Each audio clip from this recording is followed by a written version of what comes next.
The movie begins with two camp managers, John and Kathy, sitting by a campfire and playing songs. Kathy steps away for a few seconds to go get more beers, but just as she returned, she discovers that John has been murdered by having a guitar handle jammed through his throat. Kathy is so terrified seeing this, so she attempts to escape. Just as she enters her car so she can drive away, a knife gets through her before she can drive away. The murderer is seen sitting at the back of the car wearing a mask. The next day, Maggie drives her son Jason to a summer camp. She is really unhappy because her son Jason is 24, and there is a legitimate career opportunity for him, but he still chooses to go to summer camp. Jason explains to his mom that he is working at the camp, but Maggie replies to him that $100 a week is hardly employment. Just as she drops Jason at Camp Pineway, she apologizes to him for being harsh earlier, but he has to start thinking about his future. Jason answers that he has his whole life to be a lawyer, so he just wants to enjoy his life here at camp for a little while. He was hired by the camp managers, John and Kathy, to assist them. More counselors started to show up at the camp. We are introduced to two best friends called Chris and Bobby. Chris has a crush on Shannon, while Bobby has a crush on this girl called Demi, but she's actually in a relationship with this guy called Mike. When she shows up at the camp, Jason shows up to help her with her luggages, but she is revealed to be an arrogant, spoiled girl. The amount of disrespect she gave to Jason was really too much, as she keeps pressing her phone while he greets her. Jason awkwardly leaves her and he goes to greet Ezra, who also came for the camp. Ezra is a person who loves acting. He tells Jason that he didn't think he would be coming back this year, but Jason answers that John and Kathy needed his help. Ezra suggested that Jason take a role of a sad old man on a show they are about to perform, since there is something really sad about him, but Jason politely declines the offer. He then goes to meet his longtime friend Claire, who also asks him same questions everyone keeps asking him, which is why he came back. Other counselors like Ari, a socially awkward person, a vegetarian called Miley, and a pagan girl called Noelle, also shows up at the camp. Jason goes to John and Kathy's office. He sees a note where they asked him to take charge of the camp because of the minor emergency they had. He announces to everyone at the camp about it, and asks them all to drop all their phones because the camp is a chance for them to take a break from social media, and also reminds them of the rules of no smoking and drinking.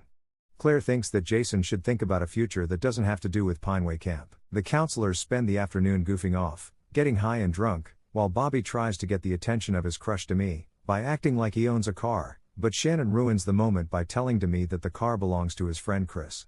Jason also shows Claire how to improve her archery skills. While Demi and her boyfriend Mike were also having their romantic moments. Now here is how all the deaths began in the movie.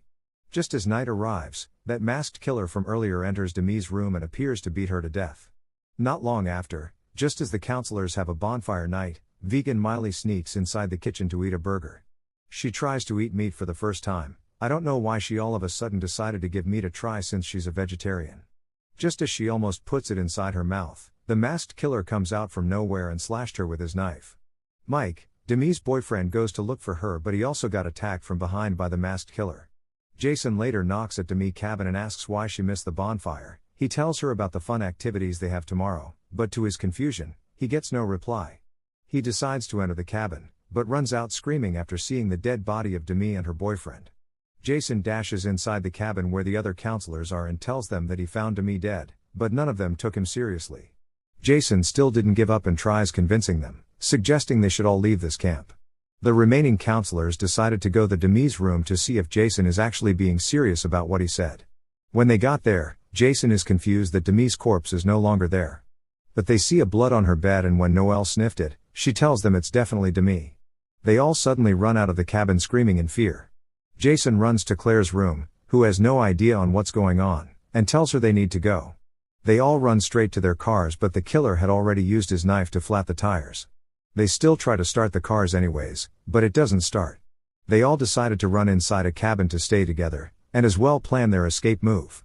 Since their phone are not with them, the only solution is to go use the landline at the office. Only Jason had the courage to go, while the others were so scared to go outside. Jason, Ezra, and Ari later decided to go, but the landline has already been damaged by the killer. They go to the kitchen to see blood falling from the fridge. Just as they open it, they see Mikey's head inside it, and they all scream out running. Jason runs in to tell the others what happened, but he realizes that Ezra and Ari didn't return with him. They waited for hours believing Ezra and Ari will come back, but they didn't show up. Noelle conducts a seance using a Ouija board to try and communicate with the spirits of the dead. She tries to reach up to the spirit of Demi to ask who killed her, and as they wait for answers, Ezra runs in but he gets maced by a really scared Bobby. On the other hand, Ari is revealed to still be alive but he is tied to a chair by the killer. The killer shows up and reveals to know that Ari is allergic to peanut butter, so he decided to use it against him by dipping the knife in peanut butter. Meanwhile, Ezra convinces the other counselors, except for Claire, that Jason must be the killer since he's a weird older guy who still goes to summer camp. They tie Jason up and try to go find help, but Bobby decided to stay behind to keep an eye on Jason. After a while, Carly, the only one who doesn't believe Jason is the killer, knocks Bobby out and quickly unties Jason. She runs with him into the woods. There they found the corpse of Kathy and John. Jason wants to go back and help the others, but Claire reminds him that those are same people who thinks he's a killer, but Jason believes they were just scared and they don't mean that. She tells Jason that they are all jerks, so it's unwise for him to risk his life for them, but Jason tells her he's the camp leader, so he needs to act like one. He goes back while tears rolls out from Claire's eye. The other counselors believes it's a bad idea to stay and do nothing, so they all separate themselves to go find their phones. Just as Noelle enters a cabin, she gets found by the masked killer and is stabbed and bludgeoned to death. It turns out there are two killers. Chris opens a cabin to see Demi and Mike kissing. He is shocked they are still alive, and the other counselors started to have a big sense of relief. But unknown to them, Demi and Mike are actually the killers. Their motive is just wanting to become famous, and they are annoyed that Jason is going to take the heat for the murders, but they think they can turn the narrative around by being a hot couple that survived a murder spree. They simply resolve to kill the rest of the counselors first. Chris and Bobby are hanging out, when one of the killers shows up to kill Ezra with an axe to the head on stage. Shannon sees this and screams really loud. Chris decided to go back to save her during his escape attempt. After a while, Shannon meets Bobby who told her that Chris went back to save her. They both decided to go find Chris, who is seen hiding from one of the killers. Meanwhile, Jason is knocked out and captured by Demi, who rants to him about her whole spiel and motive for becoming a killer. Bobby sees the killer and decided to distract him, so Shannon and Chris can escape. Just as the killer tries to slash Bobby, Claire shows up from behind to smash his head. It was here they found out that Mike is one of the killers. Claire runs to save Jason while Bobby engage in a fight with Mike. After a brief fight, Bobby swipes Mike's pocket knife and stabs him in the neck with it while the cabin starts to go up in flames. Claire finds Jason and Demi while aiming a bow and arrow at Demi, who has a knife at Jason's throat. He reminds Demi of her earlier training by disguising it as motivational words, push forward, let go, and she shoots an arrow into Demi's eye. Claire frees Jason, and Demi tries one last attack until Claire kicks the arrow deeper into Demi's head, finally killing her. The end. If you love movies, please subscribe to this channel and keep watching. Bye.